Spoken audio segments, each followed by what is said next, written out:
dhiiratti dhiyaachuu yommuu barbaaddutti wantoota ati beekuu qabdu. Jireenya ati jiraachuu barbaaddutti dhiira si waliin makatee jiraachuu danda'u fi si waliin jiraachuu fedhu barbaadi malee ejjennoo jireenya isaatiin, bifa isaatiin, qabeenya isaatiin, beekumsa isaatiinii fi wantoota kana fakkaataniin waan si hawwateef qofa itti dhiyaachuuf ija hin jabaatiin. Namni ilaalcha uumamaan qabuun alatti haalonni isaa kanneen biroon dhiibbaa yeroo fi bakkaatiin kan jijjiiramuu danda'u waan ta'eef ulaagaa filannoo keetii ta'uu hin qabu. Daddafanii kufaatii miiraa kufuun yeroo baay'ee amala dubartoota adda taasisu waan ta'eef dhiira garaan kee itti na'e harkatti dafteen kufin akkaataatti dhiyaannaa keetii suuta guddifadhu, dhiiratti kabajaan dhiyaadhu. Fuula seeqaatti agarsiisaa yeroo xiqqoodhaaf of qabaa ija isaa keessa xiyyeeffattee yoo laalte suutaan mo'amaa dhufee harka kee keessa siif seenuu ni danda'a. Nama jaallattu sanatti akka jaallattu mul'isuuf fedhii isaa eeguudhaan quunnamtii saalaatiin alatti jechuudha. Yeroo baay'ee isa waliin yeroo dabarsuuf haalota mijeessuudhaan ibsiif. Itti dhiyeenyi keessa obboleettummaa osoo hin ta'in gaa'ilaan waliin taatee jiraachuu kan barbaaddu ta'uu kee tooftaa barbaachisaa fayyadamuudhaan itti agarsiisi.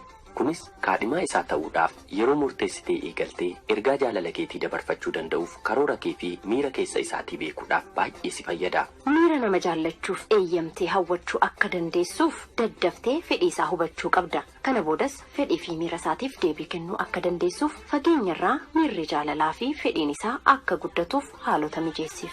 Dhiira abbaa fedhii yoo ta'e iyyuu hamma isheen durbaa eeyyamteef irra darbee ishee irratti homaa tokko gochuu waan hin dandeenyeef ofii kee irratti miidhaa geessisuus ta'e cimina kee dhugaa baasisuu kan danda'u addunyaa kana irraa si qofa akka ta'e hin dagatiin. Ilaalcha dubartootarra jiru laalchisee dhiira cimaa kam keessayyuu dadhabbinni dhokatee jiraachuun isaan gaafachiisu. Kanaafuu dhiira tokkotti maxxanuun eeyyama kee erga ta'ee jalqabdee dadhabbina isaa duukaan bu'in. Dadhabbina isaa kanayyuu danda'uudhaan golguudhaanis keessumattuu jajuu fi ajaa'ibsiifachuudhaan wajjin jiraachuuf fedhiif dandeettii qabaachuu kee ibsiif. Kennaa kee kanattis gammadee ajaa'ibsiifachuudhaan siif booji'ama. Miidhaa naannoo jaalalaatti dhufu keessatti dhiirri dadhabaadha. Garuu seeqa durbaa yookaan ifa fuula ishee yommuu argatutti jireenya isaa kennaa godhee dhiyeessuun illee isan ga'u. Ta'us aarsaa kana baasuuf kan isa geessisu seequu kee, miidhagina gogaa kee fi qaamni kee alaan mul'atee eenyummaa kee ibsu wantoota ati ittiin boontu ta'uu hin qabu. Miidhagummaan qubaasaa dirree irratti qarshiidhaan kan gurguramu, meeshaa gatii xiqqaa kan jijjiiramudha malee dhiira hidhee harkisee qabachuudhaaf ga'a miti. Miidhagina waliin garuu amanamummaan jaalala onnee nama haqaa ta'uu, obsii fi beekumsi sabummaa ati qabdu amaloota ittiin beekamtu siifa ta'an. Eenyummaa kee amaloota kanaan beekamuun gargaaramuudhaan jaalala keessa keetii akka nadhii dammaa onnee qulqulluu keessaa gadi isaaf yaa'uun dubbii dhugaa fi mi'aawaadhaan yeroo hundumaa miira isaa dadammaqsitee akka inni abjuu si jechuu fi si hawwuu keessaa hin dammaqne gootee dhiira jaallattutti siqachuu fi ofitti butuuf yaali. Kennaa qarshii yookaan baay'ina qabeenya isaatiin booji'amtee dhiira tokkotti siqachuu yookaan jaallachuu ni dandeessa ta'a. Qarshiin kennaa uumamaan siif kennamee ol siif kaasuu hin danda'u. Inumaayyuu si madaalchisaa, shaqaxa si taasisaa. Kanaaf iyyuu kan ati jaallattuu fi itti dhiyaattu eenyummaa isaatti malee faayidaa isarraa argattutti ta'uu hin qabu. Jaalalli shaqaxa qarshiin itti baafamee bitamuu danda'u miti. Erga qarshii fudhattee booda wal quunnamtiin lamaan keessan gidduutti ta'u madaala jaalalaatiin madaalamuu hin danda'u. Kun hin ta'u. Dargaggeessa tokko jaallattee gara kaadhimummaatti sana boodas dheebuu fedhiiwwan adda addaatiin jaalala ijaartanii hidhaa jaalalaa umurii guutuutti otoo waliin hin darbiin dura gaaffiiwwan barbaachisoo ta'an tokko deddeebitee mataa kee gaggaafachuun deebii quubsaa argachuu qabda. Gaaffiiwwan sana keessaa kanneen bu'uura ta'an namoota hedduu keessaa gurbaa kanatti akkan dhiyaadhuuf wantoonni na hawwatan maal fa'i? Qaama ala isaatirraa fakkeenyaaf sadarkaa barumsa isaati, dandeettii dubbii inni qabu, ejjennoo isaa, akkaataan uffannaa isaa, suurraaf simboo isaa, miindaan isaa, qabeenyi isaa hundumtuu eenyummaa isaa bakka bu'a yookiis eenyummaa isaa isa keessaa kan lolaan hin diigne. Fakkeenyaaf sirna naamusa isaa, akkaataa ilaalcha isaa, nama kabajuu isaa, gad of deebisuu isaa,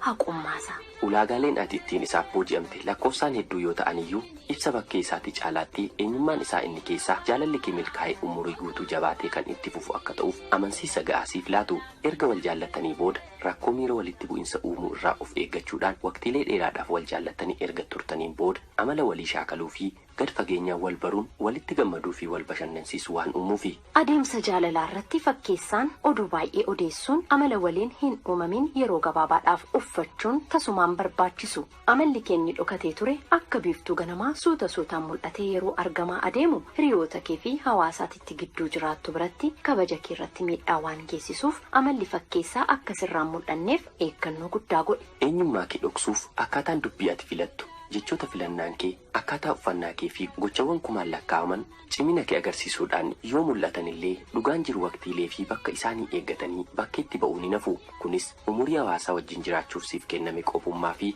gaddaan akka ati dabarsitu si taasisa. Keessumattuu eenyummaa keessa dhokatee ture yommuu hubatu dhiirri jaallatee si fuudhuuf murteessee ture waa'ee keetiif keessa isaatii iddoon inni qabu kan nama jibbisiisu ta'a.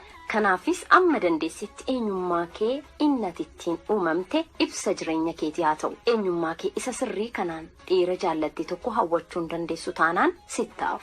Addunyaan keenya yeroo hundumaa namoota injifannoo gonfatan qofa otoo hin ta'in namoota mo'amaniinis guutee kan dhiphatu akka ta'e yaadadhu. Har'a dorgommii tokko irratti kan injifatamte boor immoo dorgommii biraa irratti injifachuu akka dandeessus hin irraanfatiin. Kaadhimummaadhaaf amaloota adda addaa miidhaa isaanii waliin danda'uu qofa osoo hin ta'in fudhachuunis barbaachisaadha. Namoonni lama raawwatanii tokko ta'uu hin danda'an yeroo hundumaa seenaa dhalootaa keessatti amalaan muuxannoowwan naannolee adda addaatiin fedhiidhaan yaadaan amantii fi barumsaan adda ba'uun isaanii nuuf. Kanaaf kaadhimummaa bu'a qabeessa ijaaruudhaaf adda addummaa jiru fudhachuu akka qabdu hubadhu. Iftoominni dubbii gaggaarii waliin dubbachuu fi wal sodaachuu dhiisuu erga wal jaallatanii boodas jaalala ijaaruudhaafis ta'e erga ijaaranii boodas walitti hidhamanii jiraachuun qabeenya keessiif haa ta'u. Bubbulee wanaa garraa waliin seenee kaamanee wanaa manee nimaan akka gargar baanee. Yalla kawame darate wanga kudangune karabin pede male kanama nuntane nafide kodi silani nafte sekre kalentro singar garbe Tokalati berisu dande beraru dande Sefera popate se Kalbinti adanti waliti nidada Gargar bauntanu nufone la feda nudiga la feda Nana mafantuna tiku tachuda Fasira guya sadoka machuda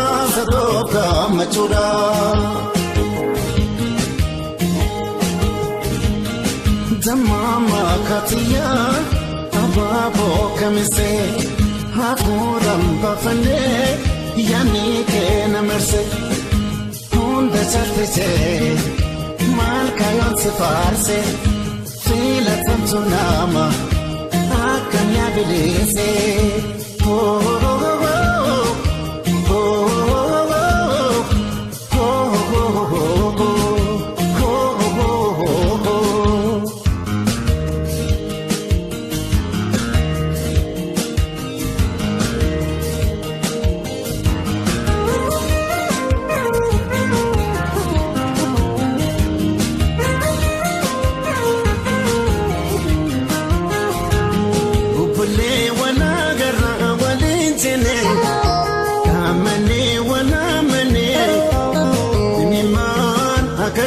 Gargar baane